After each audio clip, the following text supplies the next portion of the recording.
Секој земјоделец што сака да ја користи водата од акумулацијата Стрежево треба да ги пријави своите посеви за наводнување до 16 мај. Согласно одлуката на управниот одбор на јавното претпријатие Стрежево, уште во месец март започна да склучува договори со корисниците на вода од акумулацијата Стрежево, а досега околу 7300 корисници поднеле барање за потпишување на договори. Јавното претпријатие Стрежево што во месец март почна да склучува договори со корисниците на вода од нашиот систем, односно кои сакаат да користат вода за реколтата 2016 година.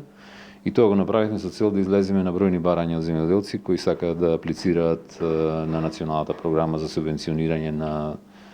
современи системи за водоснабдување, односно капкови системи.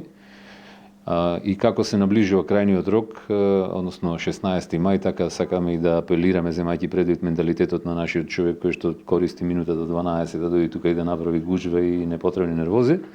Го испраќаме овој апел за сите оние земјоделци кои сакаат да користат вода од нашиот систем, тоа да го направат најкасно до 16 мај. Годинава од јавното претпријатие Стрежево очекуваат 7.500 површини за наводнување, што е за 10% зголемување во споредба со минатата година. Во делот на количините на вода кои ги обезбедивме оваа година е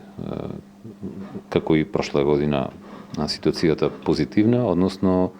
акумулацијата во овој момент ни е полна со околу 95 милиони метри кубни вода, што е некаде 77-78% исполнетост, а до почетокот на сезоната за наводнување очекуваме некаде над 100 милиони метри кубни вода, што е сосем доволно за да имаме една релаксирана сезона за водоснабдување. Од јавното претпријатие Стрежево информираа дека користењето на системот за водоснабдување без склучен договор е кривична постапка и ќе следат кривични прекршочни санкции, согласно Законот за користење на водите од водостопанските системи, во зависност од тоа дали е оштетен системот и како се користи водата.